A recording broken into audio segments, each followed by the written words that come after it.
जी, सवाल है एक हमारे पास कि सर रीवैल्यूएशन के सब्सटेंटिव बता दें क्विकली। तो सबसे पहला आपका रीवैल्यूअर कौन है? रीवैल्यूअर कौन है, कहाँ से आया है, कॉम्पिटेंट है, कैपेबल है, उसकी पूरी छानबीन कर दें। रीवैल्यू कैसे कर रहा है कि I-16 के मुताबिक कर रहा है। I-16 में क्या है कि सारी की सारी क्लास ऑफ एसेट्स को रीवैल्यू करना चाहिए। क्या उसने सारी क्लास को रीवैल्यू किया या नहीं किया? फिर रीवैल्यू कर दिया, रीवैल्यूएशन सरप्लस आया या डेफिसिट आया? सरप्लस आ रहा है तो क्या उसकी एंट्री सही से पास की है? फिर रीवैल्यूअर ने जो वैल्यू निकाली है, अगर आपको उस पर यकीन नहीं आ रहा तो आप अपना एक्सपर्ट बुला के उसकी वैल्यू को चेक करा लें। वो रीवैल्यूअर किसका होगा? मैनेजमेंट का होगा, आपका तो नहीं होगा। तो आप अपना नुमाइंदा बुलाएं, एक ऑडिटर्स एक्सपर्ट बुलाएं और उसके मुताबिक उसकी फ़िगर को अपने बंदे की फ़िगर के साथ मैच करवा लें। अगर तो फिगर करीब करीब आ रही है इट मीन्स ओके, बट अगर डिफरेंस ज़्यादा आ रहा है इट मीन्स कि या वो गलत है या हम लोग गलत हैं। नॉर्मली वो लोग गलत होते हैं। तो इसमें रिस्क क्या होगा कि उन्होंने अपनी बिल्डिंग्स को, अपने एसेट्स को ओवर स्टेट किया होगा। नॉर्मली रिस्क ही है ना कि आप जब रीवैल्यू करवाते हो तो अपने एसेट्स को ज़्यादा करके दिखा रहे होते हो। फिर इसमें ये आप लिख सकते हो कि जब एक एसेट रीवैल्यू हो गया और जो भी उसका सर आया, उसका गेन आया, डेप्रिसिएशन किस तरीके से चार्ज की जा रही है? कॉस्ट मॉडल पे चार्ज कर रही हो या रीवैल्यूएशन मॉडल पे चार्ज कर रहे हो? जो उसका दूसरा इम्पैक्ट आएगा वो रिटेन से ट्रांसफ़र होके OCI में जा रहा है या नहीं जा रहा? और इसमें क्या लिख सकते हो? इम्पेयरमेंट के बाद आ सकती है। तो काफ़ी ज़्यादा पॉइंट्स हो गए। फिजिकल वेरिफिकेशन जाके चेक कर लो, कोई बात नहीं। ये मैंने आपसे उस दिन भी कहा था, ये आपकी प्रैक्टिस से आएगा। ये अगर आप समझ लो कि ये वन गो में हो जाएगा और एक सेटिंग में बैठ के ना आप उसको अच्छे से तैयार कर सकते हो, मगर आपको फिर इसके ऊपर टाइम लगाना है। हेलो, आपको फिर उसके ऊपर तो नए पॉइंट तो ऐड होंगे। मैंने आपसे ये कहा था ना कि पहले आप लोगों ने इसके सब्सटेंटिव खुद बैठ के बनाने हैं। घर पे एक सेटिंग में बैठे बनाएं, एक कागज़ पकड़ें, एक रजिस्टर पकड़ें, उस पर बनाएं, फिर उसको कंपेयर करें किताब के साथ कि क्या चीज़ प्लस हो रही है, क्या चीज़ माइनस हो रही है, और फिर अपने लिखे हुए से याद करें, ना कि किताब को दोबारा खोलें। ये काम किया था। क्यों अपने लिखे हुए दिमाग से नहीं लिख रहे हो? फिर अच्छा, कितना टाइम ये वाला काम किया? बस एक दिन के 4 घंटे। और कौन सा एरिया किया? कौन सा? 3-4 एरिया के हिसाब से क्यों मुझे?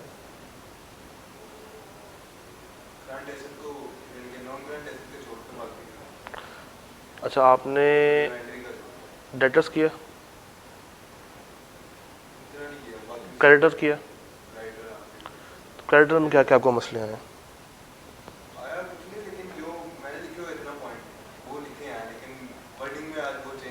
वर्डिंग तो आगे पीछे हो सकती है, मगर बात यह है कि उसका जो क्रक्स है वो तो ना बदले, तो इसमें फिर एक बेटर अप्रोच अगेन वही है कि ये चीज़ टाइम मांगती है। इस पर मैंने आपसे लास्ट वीक भी कह रहा था कि वो लास्ट वीक जो गुजर चुका है वो वीक इसका था। सुकून से बैठते, इसको देते, प्रॉपर टाइम देते इसको, सब चीज़ें छोड़ के, सारी चीज़ें भुला के, मुझे करना यही है। बट अब आप उस टाइम को भी गुजार चुके हैं और आपने सिर्फ 4 घंटे दिए हैं, जो कि मैं चाह रहा था कि आप पिछले कोई 5 दिनों में कोई 20 घंटे तो उसको देते, या चले 15 घंटे तो आप उसको देते, बट आपने वो नहीं दिए।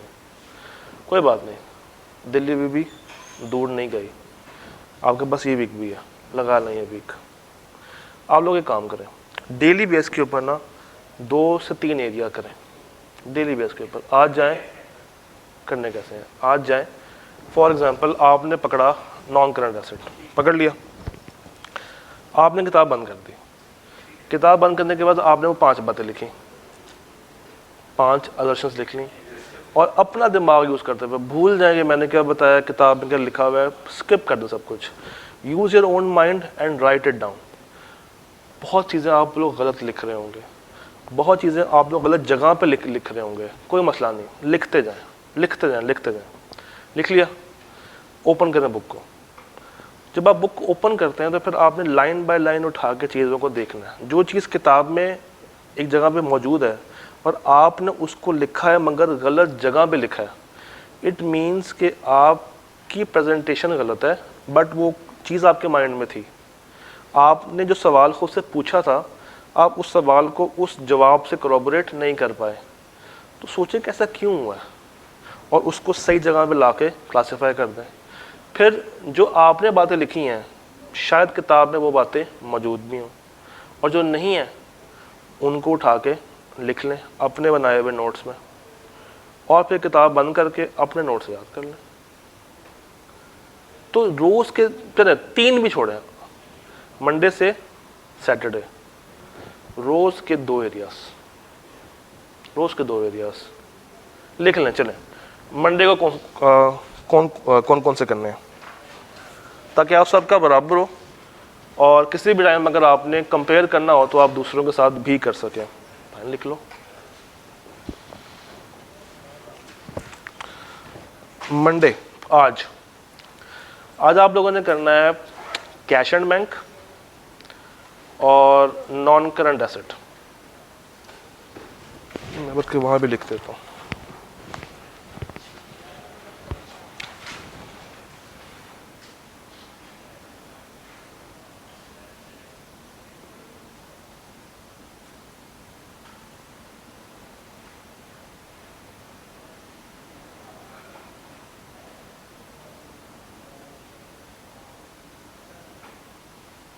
कैश एंड बैंक और non current asset.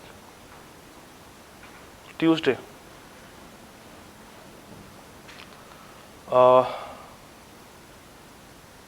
Debtors except 505, creditors. चलें हम ये भी कर लेते हैं आपके लिए कि आपने डेली बेस पे तैयार करके आने, और क्लास के शुरू के 15 से 20 मिनट जो जो सवाल होंगे आपके, हम इस पे कर लेंगे। डन। ट्यूसडे हो गया। Wednesday, Wednesday can be equity plus retain earnings, और इसके साथ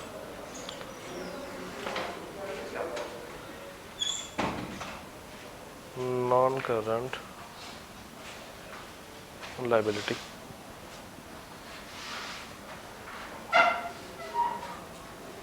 Thursday,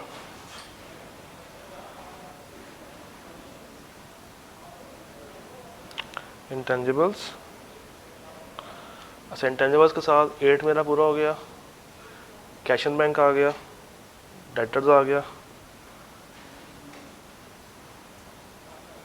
accruals, prepayments, provisions, contingencies।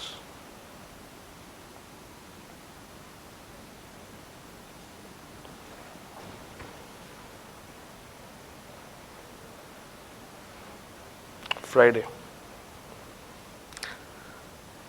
अच्छा कितना इनकम स्टेटमेंट के अलावा क्या मिस कर रहा हूँ मैं? इन्वेंट्री। चलो हो गया। और क्या मिस हुआ? हो गया, वो आ जाए। और क्या मिस हुआ?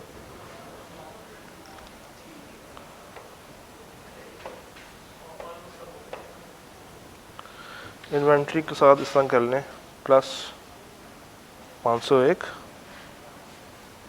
And 505।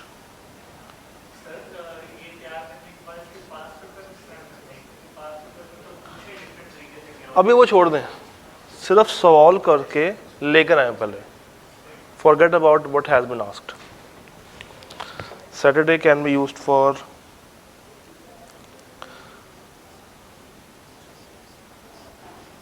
Income statement. Provisions contingencies, C गायब हो गया।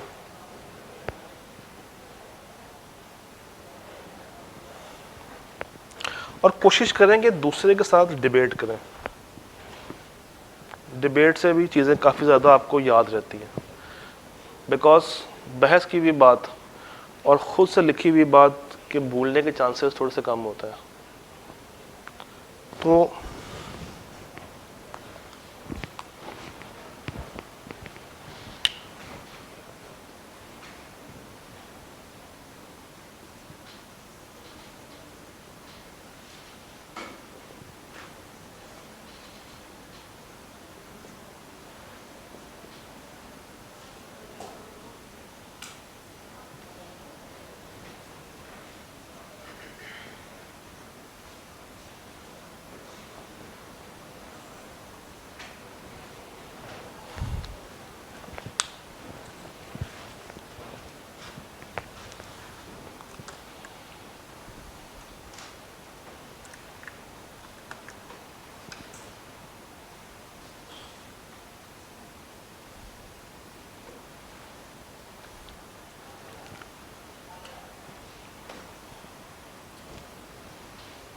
ये हो जाएगा, मैनेज कर लेंगे।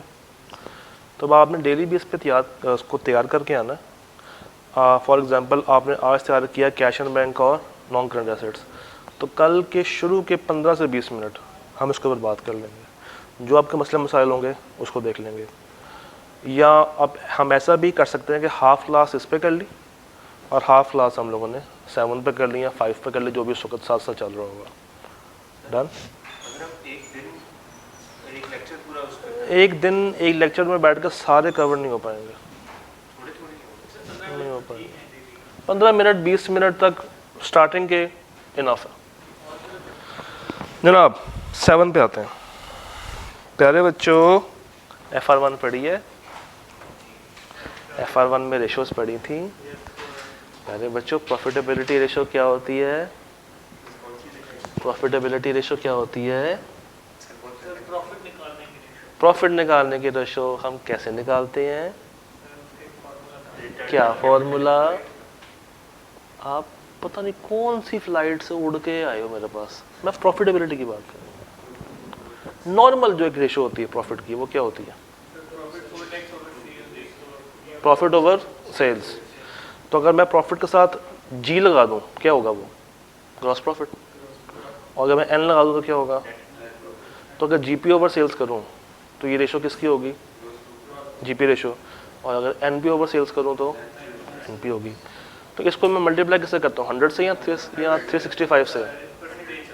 100 से करता हूँ।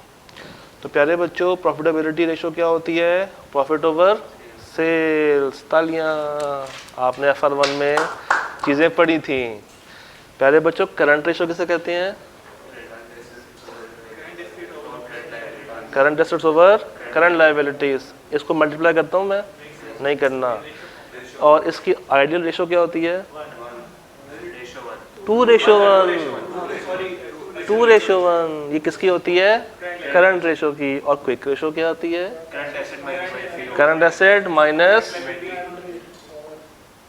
Current assets minus inventory divided by current liability. और इसकी रेशो क्या होती है? 1:1। प्यारे बच्चों, एक बात तो बताओ, अगर डेटर को हम जल्दी पैसे दे रहे हैं तो क्या वो हमारे लिए नुकसानदेह है? हमारे लिए फ़ायदेमंद है? पक्की बात है। इसका मतलब ये है कि अगर हमारा टर्नओवर पीरियड डेटर्स को लेके कम है तो अच्छी चीज़ है, डेटर्स हमें जल्दी पैसा दे रहे हैं, that is good for us. और अगर यही चीज़ क्रेडिटर में हो तो बैड है। यानी कि हम चाहते हैं कि हम अपना पैसा इतना अपने पास रखें कि वो बेचारा नाक रगड़ता रहे, उसको पैसे हमने नहीं देने। तो कंपनी इस चीज़ को अच्छा समझती है, हालांकि मेरे नज़दीक ये चीज़ ख़राब है, अनएथिकल भी है। जितना आप उसको जल्दी पैसा दोगे, he will be feeling more comfortable to provide you goods more sufficiently, more easily. आपने उसके साथ एक अपना रवैया भी तो बरकरार रखना होता है। अच्छा खैर, प्यारे बच्चों, अगर मेरा इन्वेंट्री टर्नओवर कम है पिछले साल से, तो अच्छी चीज़ है या बुरी चीज़ है? लास्ट टाइम था 60 डेज, इस दफ़ा है 45 डेज। क्या मतलब है इसका? मेरी इन्वेंट्री कितनी जल्दी बिक रही है या मेरी कितने पास पड़ी रही है, होल्डिंग कॉस्ट। अच्छा प्यारे बच्चों, गियरिंग रेशो किसे कहते हैं? Gearing ratio, gearing gearing gearing ratio किसे कहते हैं? Debt over equity ratio, debt over equity ratio, debt over equity ratio, यानी कि एक मेरी कंपनी में कितना डेट है और कितनी इक्विटी से मैं उसको चला रहा हूँ। तो नॉर्मली क्या अच्छा होता है, डेट ज़्यादा अच्छा होता है या इक्विटी ज़्यादा अच्छी होती है? इक्विटी ज़्यादा अच्छी होती है। तो इसका मतलब है कि आपको कुछ कुछ इन रेशोज़ के बारे में पता है, बहुत अच्छी बात है, काम आसान हो गया। इसका मतलब ये है कि हम फिर एक टेस्टर आप पे डाल सकते हैं। आपके पास ऑटम 21 का एक सवाल आ रहा होगा, क्वेश्चन नंबर 7। पता है सब्सटेंटिव में याद कुछ नहीं करना, सॉरी सब्सटेंटिव एनालिटिकल प्रोसीजर्स के अंदर याद आपने कुछ नहीं करना किताब से। आपको ये सवाल सॉल्व करने का तरीका पता होना चाहिए कि आपने सवाल को सॉल्व कैसे करना है। Once you are familiar with the approach, things become very very easy.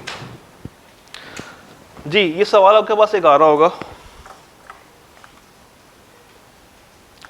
Autumn 21 का, ज़रा पढ़ें इसको, किताब खोलें और सुकून के साथ ये सवाल पढ़ें। मैं आपको 5 मिनट दे रहा हूँ। डेयरी प्राइवेट लिमिटेड,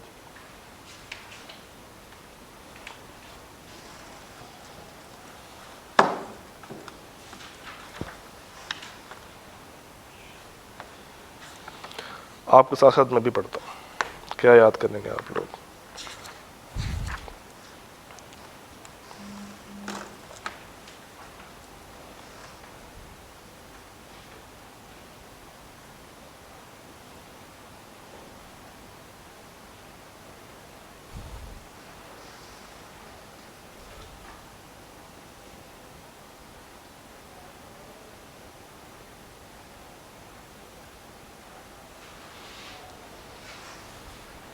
आपको क्या बना दिया?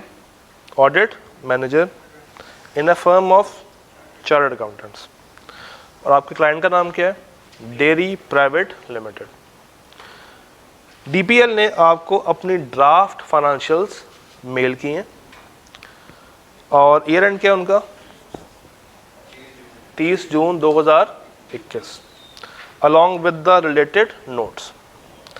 तो अगर हम सवाल देखें तो सवाल में हमें कुछ ड्राफ्ट फाइनेंशियल्स मिल रही हैं।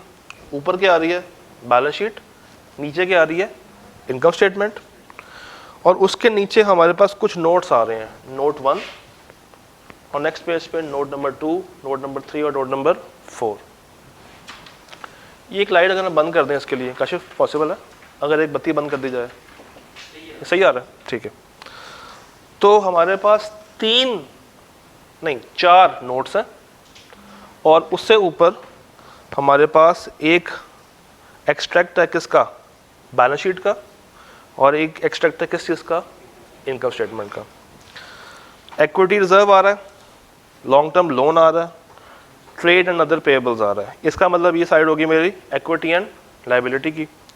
उसके बाद पीपीई है, प्री पेमेंट्स हैं, ट्रेड डेटर्स है, इन्वेंट्री है और कैश एंड बैंक है, यानी कि ये साइड होगी मेरी एसेट्स की। नीचे इनकम स्टेटमेंट में क्या क्या आ रहा है? Sales, cost of sale, GP, admin और मार्केटिंग का खर्चा, finance cost, net profit before taxation, taxation की कॉस्ट और नेट प्रॉफिट। जब भी आपको आईकैप के एग्जाम में इस तरह का कोई भी सवाल आए, बात सुने गौर से, जब भी आपको आईकैप में इस तरह का कोई भी सवाल आए जिसमें वो आपसे कह रहा हो कि जनाब एनालिटिकल प्रोसीजर्स लगाएं और आइडेंटिफाई करें कि कहाँ कहाँ पे कौन कौन सी अनएक्सप्लेन्ड फ्लक्चुएशंस मौजूद हैं और आप इसके अगेंस्ट कौन कौन से प्रोसीजर्स लगाएंगे। तो पहली चीज़ जो आपने करनी है वो ये करनी है कि आपने ये सवाल आखिरी घंटे में करना है। Don't start in the first और सेकेंड आवर। इस तरह का कोई भी सवाल अगर आप देखें एग्ज़ाम में जिसमें आपको बैलेंस शीट मिले, इनकम स्टेटमेंट मिले और आपसे कहा जाए कि भाई इसमें रेशोस लगाएं, तो don't start in the first hour और even in the second hour. क्या आप सेकेंड आवर में आते आते इतना पीछे से कवर कर रहे हैं कि अब आप उसके ऊपर टाइम लगा सकते हैं, क्योंकि ये वो सवाल है जिसके मार्क्स कम होंगे मगर आपका टाइम बहुत ज़्यादा यूटिलाइज कर रहा होगा। 10 नंबर है ना, 10 में से अगर मुझे 5 भी चाहिए ना तो मैं आखिरी आधा घंटा या आखिरी 20 मिनट लगा के भी हासिल कर सकता हूँ। बट अगर आपने शुरू कर दिया पहले तो फिर आप रुल जाएंगे, आप पैनिक हो जाएंगे, उससे फिर आपके बाकी सवाल भी सॉल्व नहीं होंगे। तो जब भी कोई आप इस तरह का सवाल देखें, आईकैट में 2 दफ़ा पूछा, एक ऑटम 21 में और एक सवाल आया था मेरे पास स्प्रिंग 19 में। तो चांसेस हैं कि उसने रिसेंटली इस तरह का सवाल टेस्ट नहीं किया कुछ अटैम्प्ट से, तो देर आर सर्टन चांसेस कि वो इस अटैम्प्ट में इस तरह का सवाल आपके लिए दोबारा से ले आए जिसमें आपको 2 एक्सट्रैक्ट्स दी हों और नीचे कुछ बातें बताई हों इन द फॉर्म ऑफ नोट्स। अच्छा, सवाल आप लोगों ने देख लिया, अब जरा नोट्स के ऊपर बात कर लेते हैं। During the year, first note क्या कह रहा है? फर्स्ट नोट के मुताबिक during the year sales price of DPL products was increased by 20% to offset the corresponding increase in the cost of production। क्या मैं ये कह सकता हूँ कि ये जो पहला पॉइंट है ये सेल्स के साथ और कॉस्ट ऑफ प्रोडक्शन यानी कि कॉस्ट ऑफ सेल्स के साथ लिंक कर रहा है, जो फर्स्ट पॉइंट है? तो मैं क्या करूँगा, एग्जाम हॉल में यहाँ पे छोटा सा 1 लगा दूंगा और यहाँ पे छोटा सा 1 लगा दूंगा कि ये पॉइंट इसके साथ और इसके साथ रिलेट कर रहा है। नेक्स्ट क्या, on 30th June DPL had obtained a loan of ₹20 million which is payable in 10 equal quarterly installments at the end of every quarter. The loan carries fixed markup rate of 9%। यानी कि point number 2 is about long term loan और finance cost. तो मैं वापस जाऊंगा सवाल पे और सवाल में यहाँ पे नंबर 2 लिख दिया और उसके साथ फाइनेंस कॉस्ट के आगे मैंने पॉइंट नंबर 2 लिख दिया। एक यहाँ पे लिखा और एक यहाँ पे लिख दिया। फिर तीसरी बात, decrease in property plant equipment represents disposal made during the year net of depreciation. यानी कि तीसरा पॉइंट मेरा किसके ऊपर है? पीपी के ऊपर। पीपी के ऊपर, तो पीपी कहाँ पे है? यहाँ पे मैंने लिख दिया पॉइंट नंबर 3। ये मैं सारा काम कर रहा हूँ अपने क्वेश्चन पेपर के ऊपर, ठीक है। चौथी बात, pre payments represent advanced rent for 6 months और उसकी आगे कहानी बताई हुई है। तो प्री पेमेंट्स कहाँ पे है जनाब? ये है प्री पेमेंट्स। इसके आगे मैंने लिख दिया पॉइंट नंबर 4। तो 4 बातें हैं, मैंने 4 बातों को अपनी अपनी जगह पे एलोकेट कर दिया। अभी तक मैंने सवाल स्टार्ट भी नहीं किया, मगर मैंने क्या किया है, उसको कुछ आसान कर लिया है कि अब अगर मैं इसको देखूंगा तो जब मैं यहाँ पे जाऊँगा तो फ़ौरन से पॉइंट नंबर 2 पढ़ लूँगा, जब यहाँ पे आऊँगा तो फ़ौरन से पॉइंट नंबर 4 पढ़ लूँगा, जब यहाँ पे आऊँगा तो पॉइंट नंबर 3 पढ़ लूँगा, ठीक। इससे मुझे ये भी पता चल गया है कि इन 4-5 बातों के अलावा किसी और बात के ऊपर कोई एक्सप्लेनेशन मौजूद नहीं है। अब आपने सवाल शुरू करना है और सवाल कब करना है? आखिरी आधे घंटे में। सवाल करना कैसे है? इस सवाल को if you want to attempt it carefully,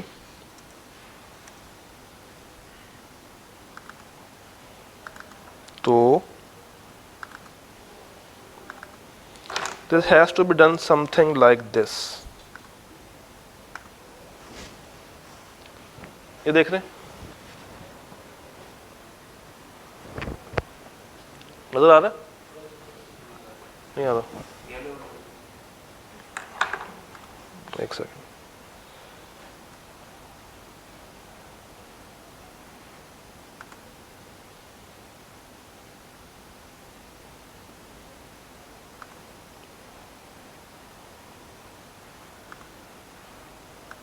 अब आ रहा, लाइट्स बंद कर देंगे, लाइट्स बंद कर दें। लाइट्स बंद करने से ये तो मेरा होगा ना फोकस, स्क्रीन नहीं आएगी क्या? साइज स्मॉल है, स्माइल को बढ़ा देते हैं। अब सही है, अब सही आ रहा है, अब सही है। अच्छा किधर? अच्छा, तो स्टेप क्या था कि आपने इनके आगे रेलेवेंट बुलेट्स डाल दिए। अब आपके पास फिगर्स अवेलेबल हैं 2 सालों की। तो स्टेप 1 कि आपने सबसे पहले इनका डिफरेंस निकाल देना, यानी कि आपने एग्जाम में बैलेंस शीट और इनकम स्टेटमेंट को दोबारा एज इट इज रिप्रोड्यूस करना है, एक कॉलम खड़ा करना है जिसपे आपने बताना है कि डिफरेंस क्या है इन दोनों अमाउंट्स के बीच में। नहीं, आपने लिख के 21 में ये है, 20 में ये है, और फिर अगला कॉलम बनाएंगे कि डिफरेंस क्या है 21 से 20 का। तो किसको किससे माइनस करूं?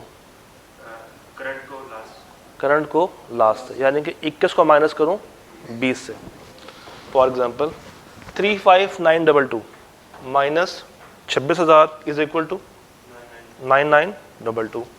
लॉन्ग टर्म लोन अब है 6,000, पहले था 12,000, तो कितना कम हुआ? 6,000।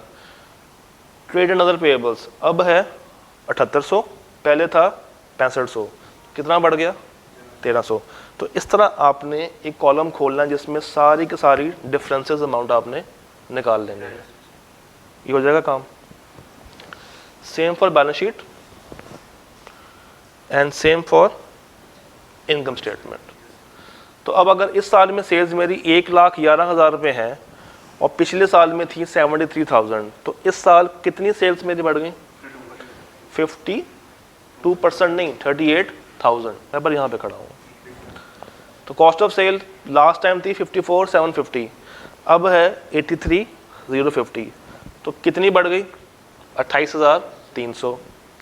फाइनेंस कॉस्ट इस साल आई है 675, पहले आई थी 1530, ये कम हुई है। कितनी कम हुई है? 855। फिर टैक्सेशन इस दफ़ा 4253 है, लास्ट टाइम था 1731, तो 25-22। तो आपने डिफरेंसेस निकाल लेना है। फिर एक और कॉलम खोलना है, वही difference in the form of percentage निकालना, in the form of percentage निकालना है। यानी कि आपने करंट को माइनस करना है प्रीवियस के साथ, और डिवाइड किससे करेंगे? डिवाइड किससे करेंगे? प्रीवियस से। तो अब अगर मैं ये देखूं कि लॉन्ग टर्म लोन पहले था 6,000, सॉरी इस दफ़ा है 6,000, लास्ट टाइम था 12,000, तो कम हो गया था 6,000 से। कितने परसेंट कम हुआ? 50%। इसी तरह ट्रेड डेटर्स इस साल है 12,000 के, पिछले साल थे 8,000 के, कितने बढ़े? 4,000। तो पिछले पीरियड से इस पीरियड में आते हुए कितने परसेंट चेंज आया? 50% का चेंज आ गया। इन्वेंट्री इंक्रीज आया 6,000 का, तो परसेंटेज इंक्रीज किया है 85.71%। तो नेक्स्ट आपने एक कॉलम खोलना इन द फॉर्म ऑफ डिफरेंसेस। यहाँ तक क्लियर है? ये मसला तो नहीं यहाँ तक? पक्की बात है, यहाँ तक क्लियर है? अभी तक हम लोगों ने क्या क्या किया? पहला स्टेप क्या था? नहीं, पहला स्टेप ये था कि आपने नोट्स को पकड़ना है और क्वेश्चन पेपर पे उठा के मेंशन कर देना है कि ये वाला पॉइंट इसका, ये इसका, ये इसका और ये इसका। सेकंड इज़ कि आपने ये सवाल as it is exam hall में शीट पे उतारना है। एक कॉलम खोलना जिसमें डिफरेंसेस आएंगे और एक कॉलम खोलना जिसमें परसेंटेज की वर्किंग आएगी। यहाँ तक हो जाएगा? अब सवाल की रिक्वायरमेंट देखते हैं। सवाल ने कहा था कि using analytical procedures identify any four, कोई सी 4, ऊपर जितनी बातें लिखी हुई हैं, ऊपर जितने एरियाज आपको दिए हुए, उनमें से कोई से 4 आप बता दें जहाँ पे अनएक्सप्लेन्ड फ्लक्चुएशंस है, जहाँ पे ऐसी फ्लक्चुएशन है जो कि अनएक्सप्लेन्ड है। कुछ बातें नोट्स में मौजूद हैं, कुछ बातें नोट्स में मौजूद नहीं हैं। तो जो नहीं है आप वो भी बता सकते हैं, और जो हैं आप उसको भी देख सकते हैं। अभी देखते हैं।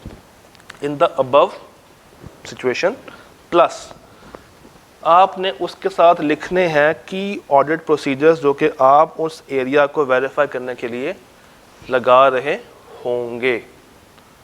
तो आपने बताना है कि अनएक्सप्लेन्ड फ्लक्चुएशन कौन सी, यानी कि एरिया कौन सा जिसको आप चेक करने वाले हैं, और उस एरिया में आप कौन से प्रोसीजर्स लगा रहे होंगे। इन अदर वर्ड्स सवाल ये कह रहा है कि रेशोज़ बताएं और सब्सटेंटिव बताएं। जी सर। एनी फोर, चारों के अलग अलग बताएंगे। जब हम एक सिंगल एरिया पकड़ेंगे तो उस एरिया के रेलेवेंट बता रहे होंगे। तो 4 बातें और उसके अगेंस्ट आपने बताने हैं ऑडिट प्रोसीजर्स, यानी कि सब्सटेंटिव बताने हैं। ठीक है जी, देख लेते हैं। वापस आते हैं सवाल के ऊपर। हम शुरू करते हैं इक्विटी एंड रिजर्व के एरिया से। क्या इक्विटी एंड रिजर्व की कोई बात की है उसने? कोई बात की है उसने? यानी कि ये ऐसा डिफरेंस है जो अभी तक एक्सप्लेन्ड नहीं हुआ। हमें मैनेजमेंट ने इसके बारे में कुछ भी बात नहीं की, बट हमें ये पता है कि 9,922 रुपये का फ़र्क है। क्यों फ़र्क आया होगा?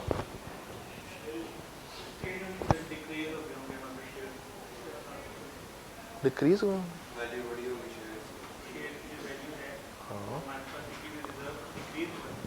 इंक्रीज हुआ मेरी जान। तो क्या हुआ होगा?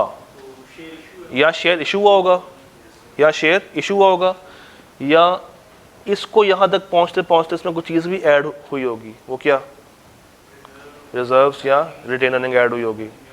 तो इसका मतलब ये है कि अगर हम ये लिखते हैं इक्विटी एंड रिजर्व की, हम लोगों ने हेडिंग खोल दी, नीचे ये लिखा कि 26,000 था लास्ट टाइम, इस दफ़ा है 35,922, इंक्रीज है 9,922 रुपये का, जो कि बनता है 38.16%।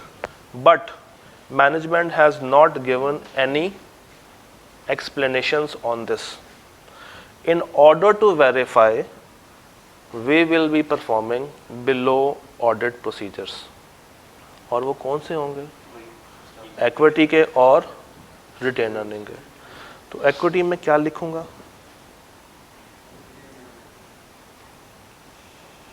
क्या लिखूंगा इक्विटी में? क्या आएगा? इस साल शेयर कैपिटल क्या है, शेयर प्रीमियम पे क्या इशू हुआ है या नहीं हुआ, कैपिटल रिजर्व की वैल्यू कितनी आ रही है, अगर मेरा कोई शेयर इशू हुआ है तो कितनी वैल्यू पे हुआ है, अगर कोई शेयर्स इशू हुए हैं तो किसने अप्रूव किया था, अगर शायद कोई बोनस शेयर इशू हुआ हो, कोई राइट शेयर इशू हुआ हो। मैनेजमेंट इस पूरी लाइन के ऊपर खामोश है। तो आपके पास ओपन ग्राउंड है कि आप इक्विटी और रिजर्व्स के सब्सटेंटिव के साथ खुल के खेल सकते हैं। फॉर एग्जांपल,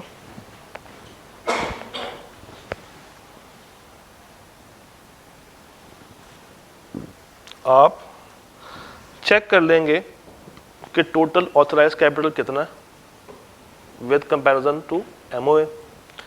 आप उसकी नॉमिनल वैल्यू चेक कर लेंगे। अगर नए शेयर्स इशू हुए हैं तो उसके अगेंस्ट कैश आया होगा, वो कैश कहाँ पे है। Same with share premium. फिर रिजर्व्स शुरू में कितने थे, प्रॉफिट कितना आया, कितने ऐड हुए, कोई खर्चा तो नहीं इसमें से माइनस हुआ, कोई डिविडेंड तो इसमें से पे नहीं हुआ। तो आपने कोई से भी, ज़रूरी नहीं कि आप सारी बातें लिखें, आप कोई सी 2-3 बातें उठा के वहाँ पे मेंशन कर सकते हैं मार्क्स के हिसाब से। तो अगर आप शेयर कैपिटल की 2 बातें और रिजर्व्स की भी 2 बातें उठा के लिख देंगे, that would be more than sufficient. क्योंकि उसने आपसे खाली इक्विटी की बात नहीं की, आपके पास 4 एरियाज हैं, 4 में से एक एरिया इक्विटी है। तो आप 2 बातें इसमें से 2 बातें इसमें से उठा के लिख दें कि ये इंक्रीज आया है, इसके पीछे ये रीजंस हो सकती हैं जो कि हम लोगों ने वेरीफाई करनी है।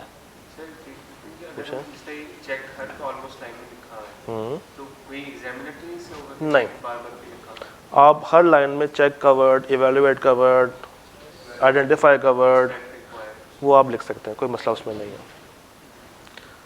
तो इक्विटी के बारे में सवाल था खामोश, मगर हमने खामोश नहीं बैठना, हमने ये बातें लिख के आ जानी है एग्ज़ाम में।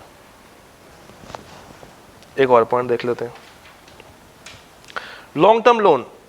इसके बारे में कोई बात है? ज़रा पढ़ें क्या बात थी, क्या बात थी। DPL had obtained a loan of rupees 20 million which is payable in 10 equal quarterly installments. At the end of every quarter, the loan carries fixed markup of of 9%. और अगर मैं जाता हूँ बैलेंस शीट पे तो मेरे पास लोन की figures आ रही हैं, एक 12,000 और दूसरी 6,000, और नीचे फाइनेंस कॉस्ट आ रही है 1530 और 675। एक काम करें जल्दी से, ये जो लोन का स्केड्यूल है ना, ये ज़रा बनाएं और देखें क्या ये फिगर्स मैच हो रही हैं।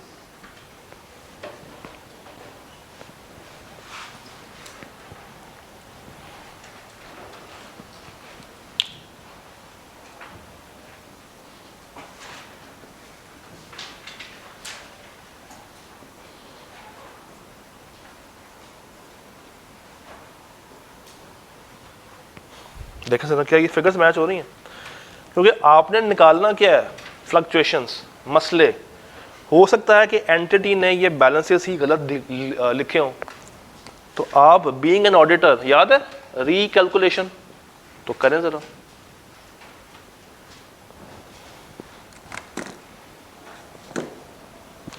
ऑनलाइन हजरात भी इसको करें, हम कुछ टाइम के लिए वीडियो को पॉज कर रहे हैं, उसके बाद स्टार्ट करते हैं।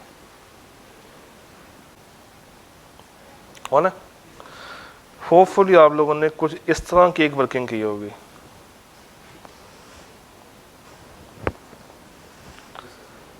लोन कब लिया, हमारे साल में या पिछले साल में या उससे पिछले साल में? 2019 के एंड पे, यानी कि 2020 के स्टार्ट में। तो ओपनिंग लोन का बैलेंस क्या आ गया, 20,000, और उस पर इंटरेस्ट का रेट क्या है, 9%। तो अगर मैं 20 पे पूरे साल का पहले इंटरेस्ट निकाल लूँ, वो होगा मेरा 1800, मगर मुझे किसका फाइंड आउट करना है, क्वार्टर का। तो इस 1800 को मैं मल्टीप्लाई कर दूंगा 0.25 के साथ, 0.25 के साथ, तो आ जाएगा 450, वो आ जाएगा 450 पहले क्वार्टर का। फिर मैंने पे किया 2000, ये फिगर कैसे आई? उसने कहा 10 इक्वल में, और अगर एक साल में 4 क्वार्टर होते हैं तो कितने सालों में ये लोन मेरा पे होगा, 2.5 साल में। हम खड़े हैं 2021 के एंड पे, और ये शुरू हो रहा है 2020 से, यानी कि 20, 20, 20 और 20, और 21, 21 और 21। 20,000 ये माइनस, 20,000 ये मेरा इंटरेस्ट हो गया, ये माइनस हुआ, कितना रह गया, 18 यहाँ पे आ गया। 18 पे इंटरेस्ट पूरे साल का 1600, उसका 0.25 405, इतनी पेमेंट कर दी वापस, और कितना आ गया, 16 को यहाँ पे ले आए। 16 पे इंटरेस्ट लिया 9% का, उसको मल्टीप्लाई किया 0.25 के साथ, इतनी अमाउंट मैंने पे कर दी, कितना बच गया, 14 को यहाँ पे ले आए। साथ ही पे कर रहे, मगर उसमें से माइनस नहीं करते उसमें से। तो 14 का इंटरेस्ट, क्वार्टरली इंटरेस्ट, पेमेंट मेरी और 12,000, यानी कि 20 के एंड पे लोन की वैल्यू 20 से कम हो गई, कितनी हो गई है, देखो 12 आ रही है, 12 आ रही है। तो 20 में फाइनेंस कॉस्ट कितनी आ रही है, अब तो इनको ऐड कर लें, 450, 405, 360 और 315 को।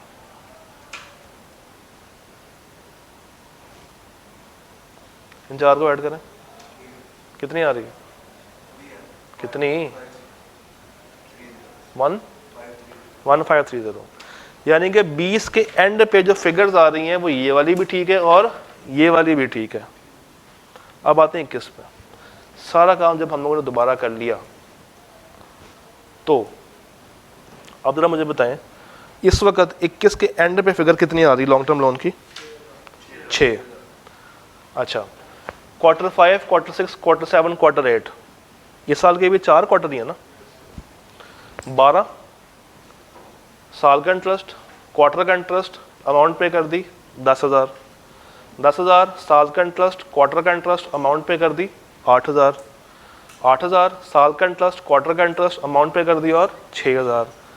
6,000 यहाँ पे भी आना चाहिए था, उस पे भी साल का इंटरेस्ट आना चाहिए था, उस पे भी क्वार्टर का इंटरेस्ट निकलना चाहिए था, उसने भी 2,000 रुपया पे होना था। तो यहाँ पे अमाउंट कितनी आती, वहाँ पे कितनी आ रही है? इसका मतलब क्या?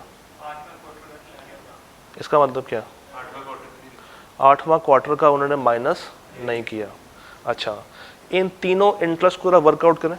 270 प्लस 225 प्लस 180, वहाँ पे कितनी आ रही है? सही आ रही है? पक्की बात है? पक्की बात है। तो 8वां क्वार्टर, 8वां क्वार्टर, इसका इंटरेस्ट कहाँ पे है? तो 8वें क्वार्टर को ना उन्होंने माइनस किया है और ना उसका इंटरेस्ट निकाला है, और जो आपको फिगर दी हुई है वो 7वें क्वार्टर की एंड की दी हुई है, वो आपको 7वें क्वार्टर की एंड पे दी हुई है। अब ये बगैर बनाए आप वहाँ तक पहुँच नहीं पाओगे, ये टेबल बनाए बगैर आप वहाँ तक पहुँच नहीं पाओगे। और अगर जाकर देखें सोल्यूशन, सवाल बहुत खूबसूरती से आपको बता के चला गया है कि जनाब इन्होंने इंटरेस्ट भी रिकॉर्ड नहीं किया हुआ और इन्होंने अमाउंट भी रिकॉर्ड नहीं की हुई, मगर वो चीज़ कैसे पहुंची है? जवाब उसके ऊपर साइलेंट है। तो आपने इसको प्रॉपर्ली एक्सप्लेन करना है इसका आंसर ड्राफ्ट करने से पहले। तभी कह रहा हूँ कि आखिरी आधे घंटे में करना सवाल। अभी हमने 2 बातें की हैं, एक इक्विटी की, एक लॉन्ग टर्म लोन की। जरूरी है हम कोई और बात कर लें, इतनी मिनट की और अगर और भी प्रॉब्लम निकल है। आप उसने कहा एनी 4, मगर हमने बात तो सबकी करनी है ना इस वक्त क्लास के अंदर। वैसे हाँ कर सकते हो, छोटी सी वैल्यू उसको, इसलिए तो कह रहा हूँ जितना कम टाइम होगा ना उतनी छोटे इशू को लेके आप लोग अपना काम करेंगे। जितना आपके पास टाइम ज़्यादा हो गया आप तो फिर लेट जाएंगे सवाल के पीछे। तो हमारे पास रिस्क क्या आया कि ये फिगर गलत है, कितनी होनी चाहिए थी? 4,000, और ये फिगर भी गलत है। कहाँ गया? फाइनेंस कॉस्ट ये इतनी नहीं है, इसमें एक अमाउंट 8वें क्वार्टर की ऐड होनी चाहिए थी जो कि उन्होंने ऐड नहीं की। तो अब क्या करें? ये तो आ गया ना, रिस्क आ गया, क्या लगाएंगे? मैनेजमेंट से इंक्वायर करूं तो क्या इंक्वायर करूं कि 8वां क्वार्टर क्या रीज़न है कि आपने इसको कंसिडर नहीं किया? और हो सकता है कि उनसे एरर हो गया हो, और ये भी पॉसिबल है कि उनसे फ्रॉड हो गया हो। ऑब्जर्व भी कर सकते हैं। एक सेकंड, एरर भी हो सकता है और फ्रॉड भी हो सकता है। तो उनसे जब हम लोग स्केप्टिक होके पूछेंगे कि भाई 8वां क्वार्टर किधर है, पी गए हैं, तो उनसे ये कहें कि भाई इसकी हमें रीज़न लिख के दें कि आपने इसको ऐड क्यों नहीं किया, या उनसे ऐड करवाएं। अगर एरर है तो आपको ऐड कर देंगे, और अगर फ्रॉड है इसका मतलब है कि वो फिर आपसे कुछ ना कुछ छुपा रहे हैं, कोई ना कोई मसला यहाँ पे है। फिर लॉन्ग टर्म लोन है ना, लॉन्ग टर्म लोन है, लाइबिलिटी है, किसी को हमने पैसे पे करने हैं, पे कर भी रहे हैं, तो किससे लोन लिया, और क्या उस पार्टी को 8वें क्वार्टर की पेमेंट हुई है या नहीं हुई, वो चेक कर लें। और अगर हमने पेमेंट नहीं की और वो पार्टी खामोश है तो वो क्यों खामोश है? क्यों खामोश हो सकती है? शायद वो कोई हमारी रिलेटेड पार्टी ना हो। फिर जो 9% का इंटरेस्ट रेट है वो 9% ही है। किसने 9% अप्रूव किया? मार्केट में उसका एक नॉर्मल रेट क्या चल रहा है? तो जब हमें शक हो गया है फिर हम उसकी सारी चीज़ें पकड़ के एवेलुएट करेंगे 1 बाय 1। तो यहाँ पे इंटरेस्ट एक्सपेंस के सब्सटेंटिव और लॉन्ग टर्म लोन की कुछ बातें आपने उठा के लिख देनी है। इसे कहते हैं प्लॉसिबल रिलेशनशिप। प्लॉसिबल, पॉसिबल और प्लॉसिबल दोनों वर्ड आप यूज़ कर सकते हैं। जिस तरह नॉन करंट एसेट्स का ताल्लुक है डेप्रिसिएशन के साथ, लाइबिलिटी का ताल्लुक है इंटरेस्ट के साथ। आगे चले। ट्रेड एंड अदर पेएबल्स 6500 से बढ़ के 7800, ट्रेड एंड अदर पेबल्स के लिए एक रेशो होती है, बता सकते हैं कौन सी?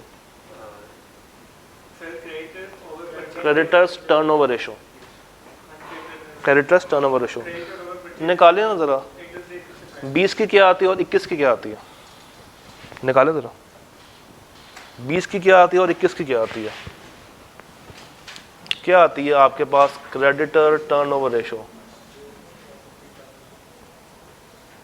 और इसको मल्टीप्लाई करते हैं हम लोग 360, और जो उसका आंसर आता है वो पॉइंट्स में नहीं आना चाहिए, क्योंकि नंबर ऑफ डेज पॉइंट्स में नहीं होते हैं।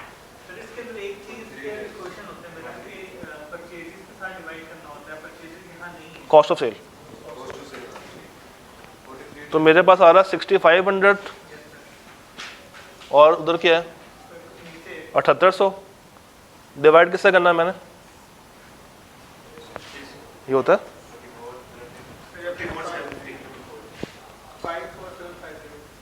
54750 83050, 54750 और 83 निकाले तो आंसर क्या आता है? 43 डेज, और नीचे क्या आ रहा है? नीचे क्या आ रहा है? 30। ये क्या हुआ? ये तो कम हो गए। मेरी क्रेडिटर्स का टर्नओवर कम हो गया, इससे क्या मुराद लूँ मैं? सर हम पैसे जो है ना पिछले सालों में हम लोगों ने पे किए थे 43 डेज में। हम नॉर्मली पिछले साल में पे करते थे 43 दिनों के अंदर, इस दफ़ा जज्बाती होकर हमने 34 दिनों में पेमेंट करनी शुरू कर दी उनको, जो कि कंपनी की लिक्विडिटी के लिए हानिकारक है। जितनी बढ़ेगी उतना अच्छा होता है। कम हो रही है ना, मैं उसको जल्दी पैसे दे रहा हूँ, जल्दी पैसे आ नहीं रहे हैं, जल्दी पैसे दे रहा हूँ, मेरी जेब से पैसे जल्दी निकल के दूसरी पार्टी तक पहुँच रहे हैं, मेरा कैश कम हो रहा है।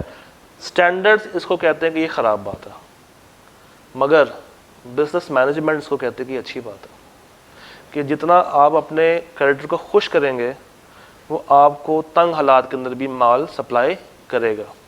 बट अभी हम क्या पढ़ रहे हैं? स्टैंडर्ड्स। तो हमारे लिए ये खबर कौन सी है? बुरी। अच्छा, पहले 43 डेज में पेमेंट हो रही थी, अब 34 डेज में पेमेंट हो रही है। इसका मतलब क्या? और इसका मतलब क्या? लायबिलिटी तो कम हो रही है, और सर हम टारगेट अचीव करने के लिए भी अंडरस्टेट कर सकते हैं डेज को, हम अपनी लिक्विडिटी रेशियो को मेंटेन करने के लिए, ऑब्जेक्टिव अचीव करने के लिए क्या कर सकते हैं? रिस्क करके हम को डिक्रीज कर रहे हैं। डिक्रीज हो रहा है ना, द रीज़न बताया ना मुझे क्यों हो रहा है। जो आपने बताया वो तो उसका इम्पैक्ट था, अच्छा है या बुरा है, रीज़न क्या है? किसको? शायद हमें कोई डिस्काउंट्स मिल चुके हैं क्रेडिटर से, जिसकी वजह से जो उनकी वैल्यू है वो कम है, जिसकी वजह से मैं उसको जल्दी पे ऑफ कर पा रहा हूँ। और डाल लें, और बताएं, सोचें, बताएं और थिंक। आप बहुत एंड में पहुंच जाते हो, बाइंडिंग कब कहाँ से आ गया बीच में? कंपनी बंद हो रही है, जल्दी पैसे दे। कहाँ बंद हो रही? क्या? नहीं नहीं, क्या? तो उसका इससे क्या लिंक है? देखा जाए तो हमारे क्रेडिटर्स बढ़ रहे थे, 6500 से बढ़ के 7800 हो गए हैं, मगर हम पेमेंट पहले की निस्बत ज़्यादा कर रहे हैं और जल्दी कर रहे हैं। क्या रीज़न है? क्रेडिट रेटिंग अच्छी करने लगे। हो सकता है कि 6500 से बढ़ के जो 7800 हुआ है, ये फिगर में मसला है, ओवर स्टेटमेंट हो सकती है इस फिगर में। तो ये जो 1300 का इंक्रीज़ है, ये इंक्रीज फॉर द ईयर होगा या एज एट होगा? पूरे साल में चेंज हुआ ना। तो हम परचेजेस को वेरीफाई कर सकते हैं और हम क्रेडिटर से कंफर्मेशन कर सकते हैं कि भाई तुम्हारा कितना कितना बैलेंस है जो कि कंपनी की तरफ पेंडिंग है, और क्या कंपनी वाकई में तुम्हें जल्दी पे कर रही है या नहीं कर रही है। हम उनसे ख़त लिख के पूछ सकते हैं। सर ये तो प्रोसीजर अभी बताएं आप। हाँ। उन्होंने पहले जो बताया था वो इम्पैक्ट वो रिस्क था, वो भी बता वो फ्लक्चुएशन थी। उसने क्या पूछा है कि मुझे बताएं फ्लक्चुएशन कहाँ कहाँ पे है और इसके अगेंस्ट आप क्या क्या काम कर रहे होंगे। हाँ, तो 3 बातें होंगी, इक्विटी, लॉन्ग टर्म लोन और trade and other payables. PPE के बारे में उसने कुछ बताया आपको? क्या बताया उसने आपको? पॉइंट नंबर 3 कुछ कह रहा था। पॉइंट नंबर 3 ने क्या कहा है? तो इसका मतलब है कि कोई अनएक्सप्लेन्ड बात इसमें नहीं है। उसने आपको बता दिया कि डिक्रीज हुआ तो क्यों हुआ। तो आप सोल्यूशन में अगर पीपी लिखने बैठ गए हैं तो आप बेवकूफ़ हैं। उसने क्या कहा था? अनएक्सप्लेन्ड फ्लक्चुएशंस, और ये वाहिद थी जो कि उसने एक्सप्लेन की हुई थी। वरना बच्चों का ये एरिया सबसे ज़्यादा फेवरेट होता है, पीपी खोलना। बहुत कुछ आप इसमें बता सकते हैं। प्रीपेमेंट्स, प्रीपेमेंट्स क्या होती हैं? तो लास्ट ईयर कुछ नहीं था, इस साल 1500। हमारे पास पॉइंट नंबर 4 इसका होगा, ज़रा पढ़ें क्या कह रहा है। पॉइंट नंबर 4 क्या कह रहा है? प्री पेमेंट्स कब देने पैसे?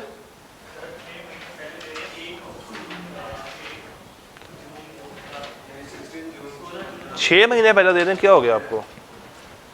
6 माह पहले दे रहे हैं। और कितने पैसे दे रहे हैं?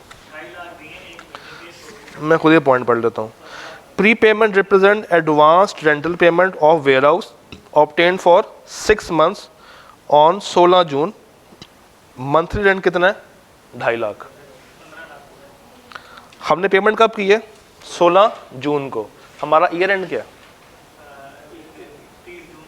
30 जून। और कितने महीनों का पेमेंट किया? तो जो हमारा एग्जिस्टिंग करंट मंथ है, क्या वो पूरा काउंट होगा या काउंट नहीं होगा? 15 दिन। तो इसका मतलब ये कि जो 2.5 लाख का मंथली रेंट होगा, क्या उस मंथ का पूरा है? 1,25,000। तो यहाँ पे कितना आ रहा है? 1500। तो जो 1,25 उस मंथ का होगा वो यहाँ पे आना चाहिए या वो प्रॉफिट लॉस में जाएगा एक्सपेंस बन के? तो ये फिगर गलत आ रही है 1500 की। इसमें से हमें 1,25 माइनस करना पड़ेगा। बोला हुआ यार, रेंट एक्सपेंस है यार।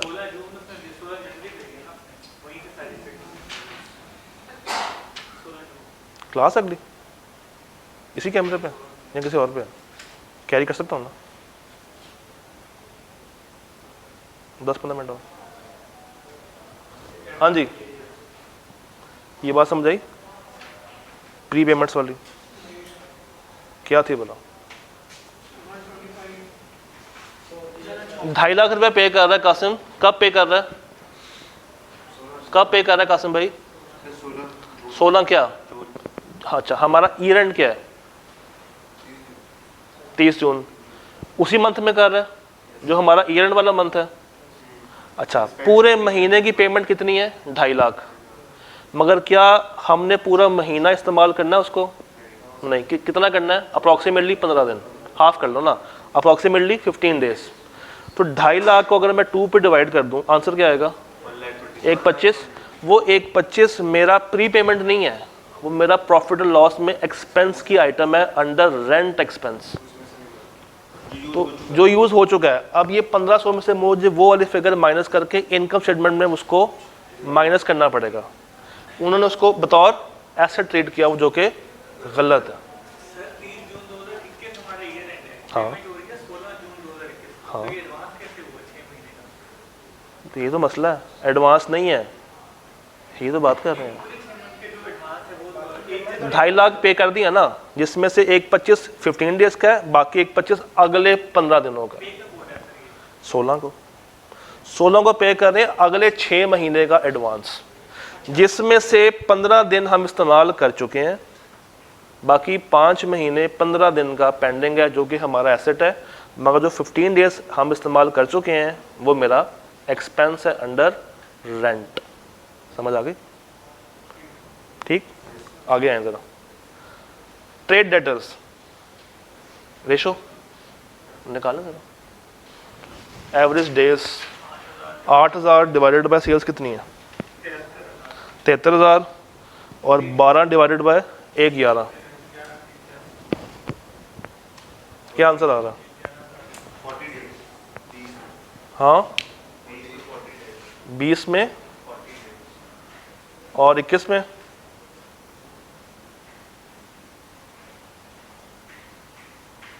40 days, ना ना, इतना अच्छा नहीं वो।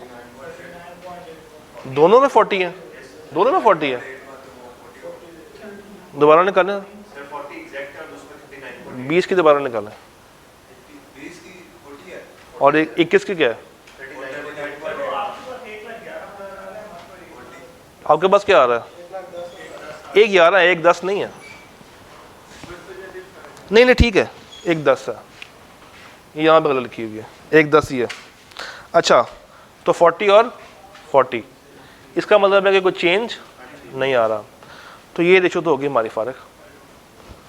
73 से 111 कुछ मेंशन है, सवाल खामोश है, तो डाल दें सब्सटेंटिव। डेटर्स को इनको वेरीफाई कर लें कि ये जो बड़े हैं क्यों बड़े हैं, कहाँ से आए, क्या भेजा, उनसे कंफर्म कर लें। रिस्क है ना, सवाल खामोश है, एक ऐसी फ्लक्चुएशन है जो कि अनएक्सप्लेन्ड है, तो कर सकते हैं आप लोग के सॉल्व।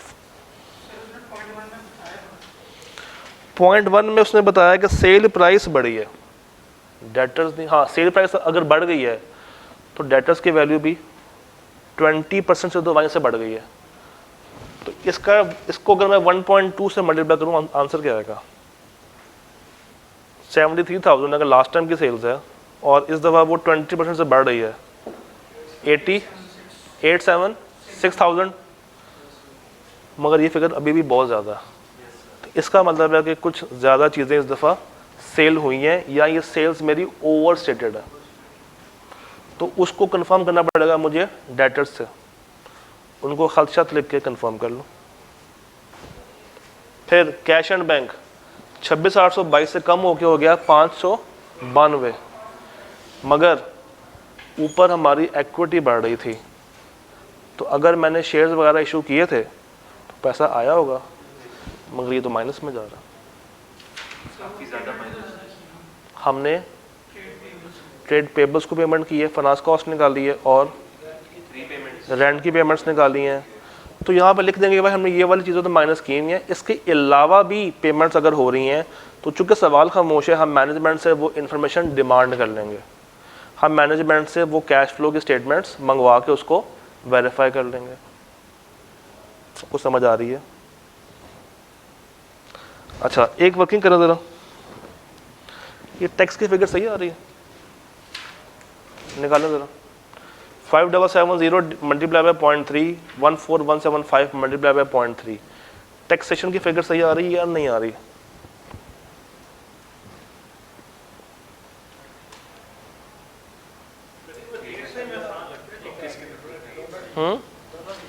दोनों ठीक है। आई के आपने एक यहाँ पे भी बदतमीजी की थी, उसने दोनों साल में टैक्सेशन की फिगर ही गलत की हुई थी और बच्चे अज्यूम कर गए कि हाँ चूँकि परसेंटेज दी हुई है तो अमाउंट सही होगी।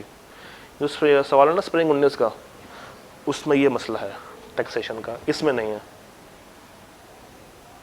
तो आपने एक एक एरिया को पकड़ के उसकी फ्लक्चुएशन निकालते हुए उसके प्रोसीजर्स को डिज़ाइन करना है। शर्त क्या है कि आपको कुछ हद तक सब्सटेंटिव के बारे में नॉलेज हो। याद है 7 बातें थी, इंस्पेक्शन, इंक्वायरी, उसमें क्या था, एक एनालिटिकल प्रोसीजर, ये था। हमने अभी तक किसी भी सवाल में, किसी भी बात में इस तरह की कोई चीज़ को उस वक्त डिस्कस नहीं किया था, हम अब कर रहे हैं। डन? ये सवाल आप लोगों ने करना है और जब ये कर लेंगे तो उसके बाद आपने स्प्रिंग 12 का क्वेश्चन नंबर 2 करना है याद से, और ये कल मुझे आप लोगों ने बताना है। स्प्रिंग 12 का क्वेश्चन नंबर 2 डन? ये करके आए, वो बना के आए और अब बहुत सीरियस हो जाए। अल्लाह हाफ़िज़। नहीं बिल्कुल भी नहीं।